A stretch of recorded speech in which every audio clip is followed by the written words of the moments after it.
여러분, 안녕하세요. 일본어 시간입니다.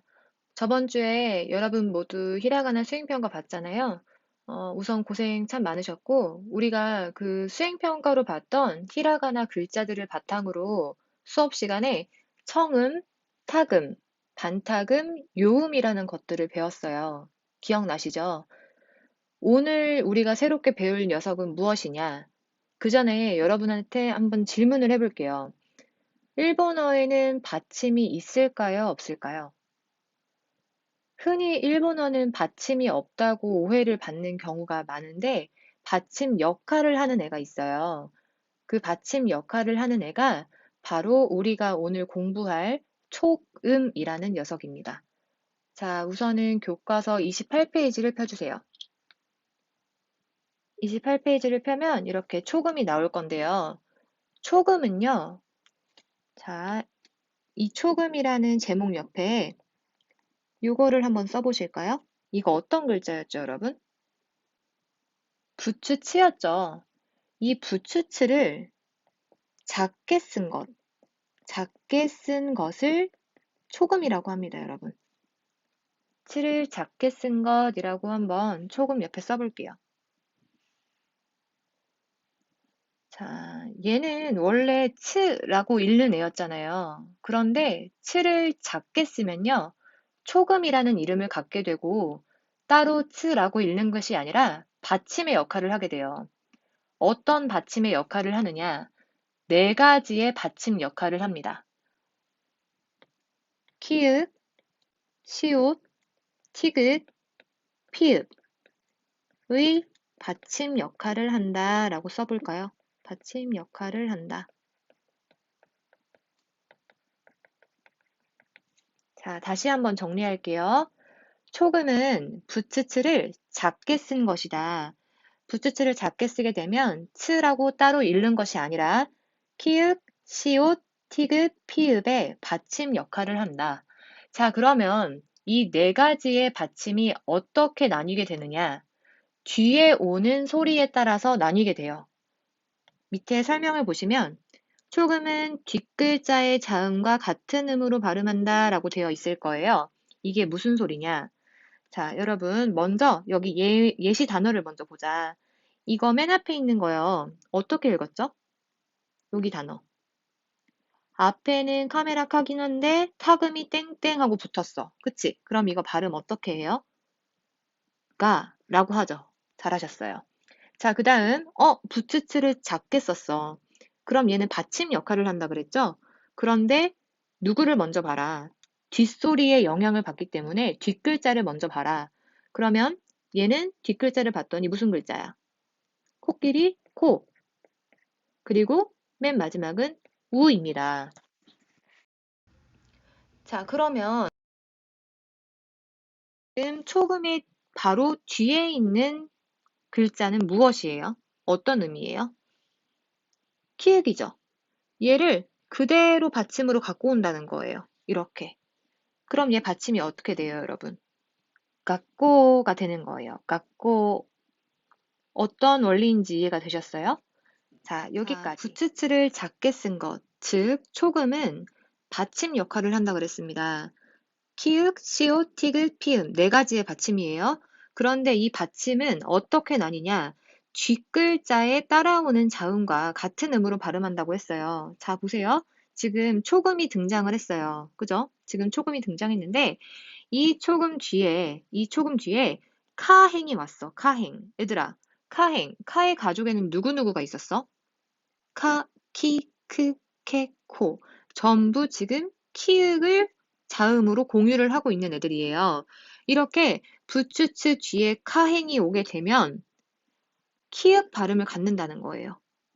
무슨 말인지 이해되시죠? 우리 아까 갖고라는 단어로 살펴보았습니다. 자, 그러면 이번에는 부츠츠 뒤에 이거 무슨 행이죠? 사행이죠. 사행. 사, 시, 스, 세, 소. 사행이 왔어요. 그러면 얘는 뭘로 받침이 날까? 시옷으로 받침이 나겠죠. 자, 예문으로 한번 같이 살펴보겠습니다. 이 맨 앞에 있는 글씨는 무슨 글씨일까요? 그치. 케이크, 케였습니다. 케. 자, 뒤에 초금이 나왔어요. 자, 이 초금 받침을 우린 아직 몰라. 왜냐면 뒤에 있는 글자를 봐야 되니까. 뒤에 있는 글자 볼게요. 자, 얘는 세면대, 새였습니다. 그 다음, 마지막 글자는 뭐죠? 키예요. 캐새끼네요. 그죠? 그런데 이 초금의 받침을 봤더니 뒤에 앞에 나온 이 자음의 발음이 뭐예요? 시옷이죠. 그럼 얘의 발음이 뭐가 된다는 거야? 시옷이 된다는 거예요. 그래서 이걸 한꺼번에 같이 읽으면 발음이 어떻게 된다? 개새끼가 됩니다. 개새끼. 위험한 발음이죠? 얘는 결석이란 뜻이에요, 여러분. 결석. 이따가 뜻 다시 한번 알려드릴게요. 자, 그 다음, 키읔 발음 받고 시옷 발음 봤어요. 이번에는 티읕의 발음을 볼 거예요. 자, 이번에는 이 초금 뒤에 타행이 왔어요, 여러분. 타행. 타행은 타, 치, 츠, 테, 토. 그죠? 타, 치, 츠, 테, 토가 왔습니다.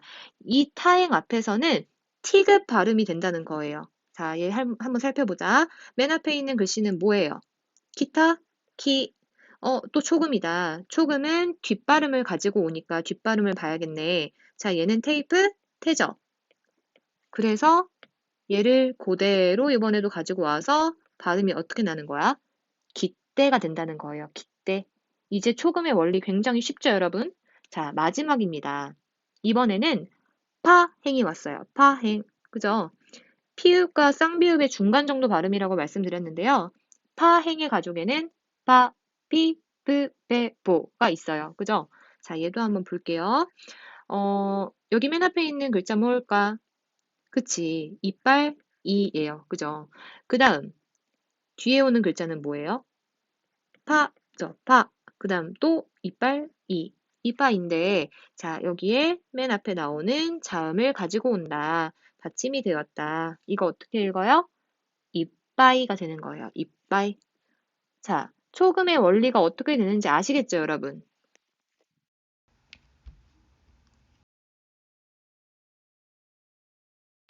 얘네들 발음 연습을 한번 해보고 단어의 의미를 한번 같이 살펴보도록 하겠습니다. 우선 키읔 발음의 대표로 됐던 갓고라는 애 한번 볼게요. 따라합니다. 갓고, 갓고. 여러분 입으로 따라하시면서 하셔야 돼요. 갓고는 무슨 뜻이냐? 학교라는 뜻이에요. 학교. 학교 써보시고 자, 그 다음 대망의 캐새끼네요. 이 캐새끼는 무슨 뜻이냐면요. 결석이란 뜻이에요. 결석. 오늘 우리 반 캐새끼 한 명도 없겠죠? 그죠? 결석이 없다. 그 다음 깃대는 무슨 뜻이냐?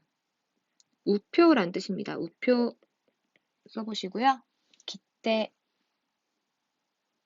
자, 그 다음 이빠이 따라해 볼까요? 이빠이. 이빠이는 가득 많이란 뜻이에요. 가득 많이. 자, 이렇게 되었어요, 여러분. 이제 초금의 법칙을 아시겠어요? 자, 학교는 일본어로 뭐라고 했다? 그렇죠. 같고, 결석은 개새끼, 우표, 깃대, 가득 많이, 이빠이 이렇게 발음이 돼요. 자, 그럼 밑에 내려오셔가지고 한 번씩 써볼까요, 단어들? 자, 여기 칸에다가 맞춰서 써보세요.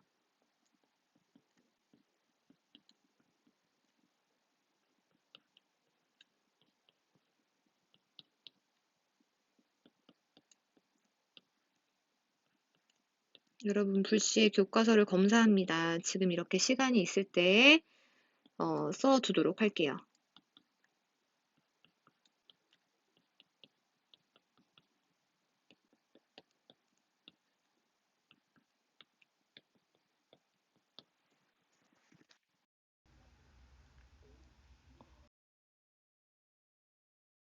보셨나요, 여러분? 이렇게 간단해요. 초금의 법칙이 여러분. 그런데 초금에서 한 가지 더 중요하게 기억해야 될 사항이 있어요. 자, 여기 위쪽 내용으로 다시 오셔가지고 2번을 한번 볼게요. 1박으로 발음한다. 여기도 밑줄을 그어 놓을게요. 1박으로 발음한다. 이게 무슨 뜻이냐?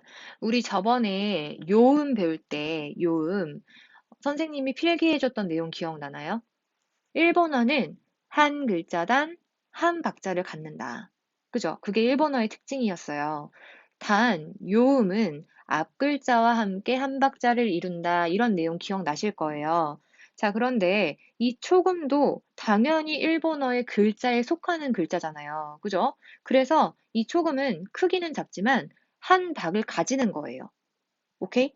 자, 그러면 여기 내려오셔가지고 얘네가 몇 박자 글씨들인지 한번 봅시다. 우선 여기 학교, 학교부터 한번 살펴볼까요? 학교는 과연 몇 박자일까요, 여러분? 한 박자, 두 박자, 세 박자, 네 박자가 되겠네요. 이 초금은 글자는 작지만 한 박으로 발음한다 라고 되어 있기 때문에 얘는 발음을 해줘야 돼요. 그쵸? 그래서 얘는 몇 박자가 된다? 네 박자가 된다. 네 박자. 자, 그 다음 2번 그림 가볼게요. 여기 개새끼가 있네요. 자, 개새끼 몇 박자일까요? 한 박자, 두 박자, 세 박자, 네 박자가 되겠네요. 네 박자 써 넣으시고요. 그 다음 기대 한번 가볼까요? 기대 얘는 몇 박자일까요? 기대 하나, 둘, 세 박자. 그쵸? 세 글자니까 너무 쉽잖아, 세는 거. 자, 마지막입니다. 귤이 이빠이 들어있네요. 이빠이 몇 박자일까요? 하나, 둘, 셋, 네 박자. 네 박자가 된다는 거예요. 박자 세기 쉽죠, 여러분? 글자 수대로만 세주면 되는 거예요. 그쵸? 자, 그러면 여기 빈 공간이 있는데요, 여러분. 이쪽에. 여기다가 좀 뭘 쓸게요. 추가 단어를 좀 써볼 건데요. 자, 몇 개 써보냐? 먼저, 사카를 한번 써보시고요. 사카. 그 다음, 자씨 써보시고요. 그 다음은 킷부를 한번 써볼게요.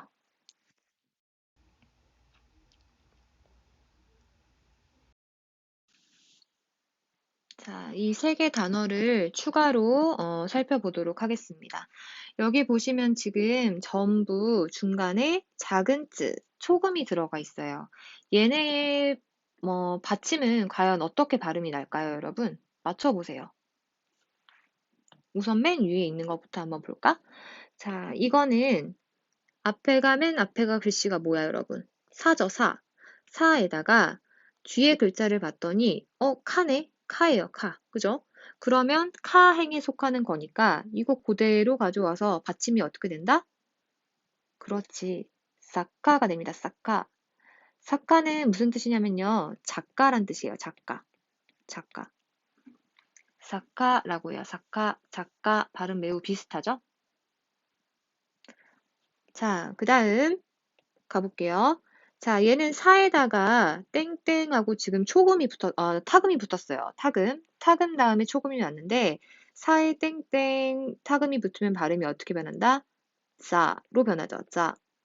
그 다음, 뒤를 봤더니 시 발음이 왔어요. 그죠? 그러면 이 초금의 받침은 어떻게 된다? 그치. 시옷이 그대로 오니까 자씨가 될 거예요. 자씨.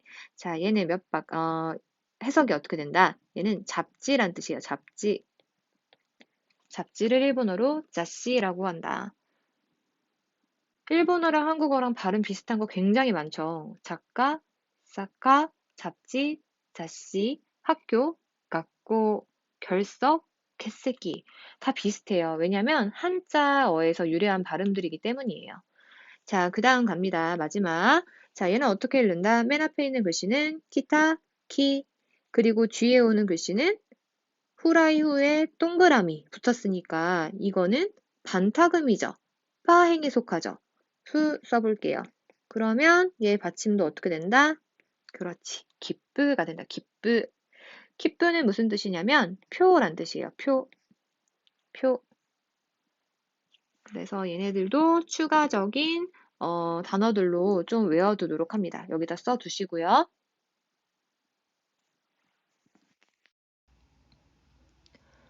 자, 그럼 말이 나온 김에 여기 사카와 키프와 자씨 이 세 단어의 박자는 모두 다 똑같다. OX 어떻습니까? 오죠, 오. 그쵸? 왜냐면 봐봐. 한 박자, 두 박자, 세 박자. 한 박자, 두 박자, 세 박자. 하나, 둘, 셋. 전부 다 세 박자로 똑같잖아요. 그쵸? 여러분 이제 박자 어떻게 세는지 아셔야 됩니다. 자, 그러면 2번 맨 마지막 문제로 넘어오셔가지고 잘 듣고 소리의 차이를 구별하면서 따라 읽어봅시다 라고 되어 있어요. 자, 1번 한번 볼게요. 1번. 1번부터 같이 한번 읽어보자, 얘들아. 맨 앞에 있는 글자 어떻게 읽어요? 그치, 기타, 키. 그 다음에 오는 글자는 뭐예요? 테이프, 테예요. 기대네요, 기대. 그쵸, 기대. 자, 그럼 오른쪽에 있는 글자랑 비교해보자. 얘는 맨 앞에가 무슨 글자? 키, 그 다음 또 조그마한 부츠치가 나왔으니까 이거는 받침 역할을 하는 초금이네. 그럼 뭐를 봐야 된다? 뒷글자를 봐야 된다. 뒷글자를 봤더니 태다. 그래서 얘 받침은 뭐가 됐다? 티귿이 되었다. 기대입니다. 기대. 자, 이 기대와 기대는 어떤 차이가 있느냐? 선생님 발음을 한번 따라하면서 차이를 느껴보세요. 기대부터 1번의 첫 번째 발음부터 갈게요. 기대, 기대. 그 다음 글자 갑니다. 기대, 기대. 이 앞에 있는 기대는요, 무슨 뜻이냐면, 여기 밑에 해석을 보면, 오고 와서라고 돼 있을 거야. 오고 와서도 뭐 틀린, 말은 아닌데요. 뭐, 이리 와 할 때, 여기로 와 할 때, 뭐뭐 와 라는 뜻으로 알고 계시는 게 더 좋을 것 같아요. 여기다가, 가로치고, 이리 와 라고 할 때 이렇게 와. 그래서 일본 사람들이 이리 와, 이쪽으로 와 라고 할 때 고치니 기대 라고 하거든요. 기대, 기대가 와 라는 뜻이다. 자, 그 다음 이렇게 초금이 들어간 기대는 무슨 뜻이었어요? 우리 했었죠? 그치. 여기 우표란 뜻이었죠. 그래서 초금이 들어가면 한 박자가 늘어나고 발음이 길어진다는 거 유의를 하시고 발음하시면 되겠습니다. 기대는 한 박자, 두 박자, 두 박자, 기대는 한 박자, 두 박자, 세 박자가 되겠네요. 그죠? 자, 그 다음 2번으로 넘어가도록 하겠습니다. 자, 왼쪽과 오른쪽 여기도 역시 초금이 존재하느냐 마느냐의 차이로 발음과 뜻이 나뉩니다. 앞에 있는 건 어떻게 읽을까요? 오랜만에 나온 글씨 같은데요. 얘는 오리, 오였고요. 뒤에 있는 글씨는 토끼, 토였어요. 그죠? 오토라는 글자예요. 오토. 자, 오른쪽으로 가볼게요. 얘는 오, 초금 나왔다. 그럼 누구 봐야 된다? 뒷글자 봐야 된다. 뒷글자 봤더니 얘는 토끼토니깐요. 얘 받침이 어떻게 될까요? 그렇지. 오토가 되는 거예요. 마찬가지로 앞에 있는 오토의 박자는 몇 박자? 한 박자? 두 박자. 뒤에 있는 글자의 박자는 몇 박자? 한 박자, 두 박자, 세 박자가 되는 거죠. 그래서 먼저 두 박자짜리 오토를 발음해 볼게요. 오토, 오토.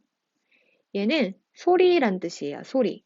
왼쪽의 오토는 소리란 뜻이고요. 자, 그 다음 세 박자짜리로 갑니다. 오토, 오토, 오토는 남편이라는 뜻이 돼요. 오늘 이렇게 초금이라는 아이에 대해서 공부를 해 보았습니다, 여러분. 초금 총정리를 해봐요. 자, 일본에도 받침 역할을 하는 게 있고, 그 대표적인 게 바로 이 초금이었다. 초금은 어떤 글씨였냐? 우리가 기존에 알던 부츠츠를 작게 쓴 것이었다. 이 초금은 키읔, 시옷, 티귿, 피읍의 네 가지의 받침 역할을 한다. 그런데 이 네 가지의 받침 역할은 어떤 글자를 보고 알 수 있다. 어떻게 알 수 있다. 뒷글자를 보고 알 수가 있다. 자, 이렇게 다시 한번 이 츠가 나타났어. 그런데 뒤에 어떤 행의 글자들이 나오냐에 따라서 받침이 나뉘는 거였잖아요. 카행이면 가키크케코 키읔이 되는 거였고요.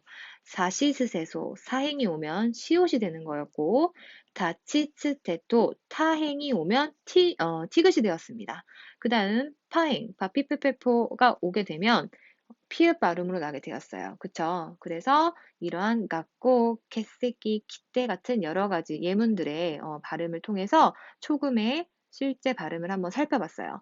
그리고 또 두 번째로 중요했던 건 뭐냐면 초금은 한 박자를 가진다, 안 가진다? 가진다.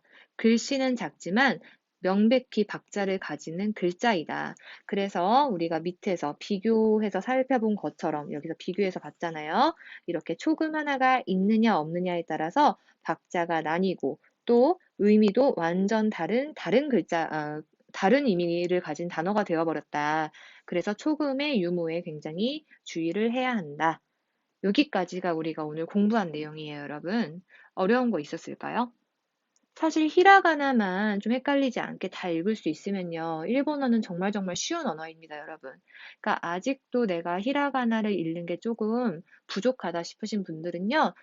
이번 온라인 기간에 읽는 것만큼은 정말 마스터할 수 있도록 조금만 더 연습을 하시고 오길 바랄게요. 알았죠? 자, 내일은 일본어에서 두 번째 받침 역할을 하는 애가 있어요. 바로 발음이라는 녀석인데 이 발음에 대해서 공부를 해볼 거예요. 알았죠? 자, 오늘 여러분 초금에 대해서 공부하느라 너무 고생 많았습니다.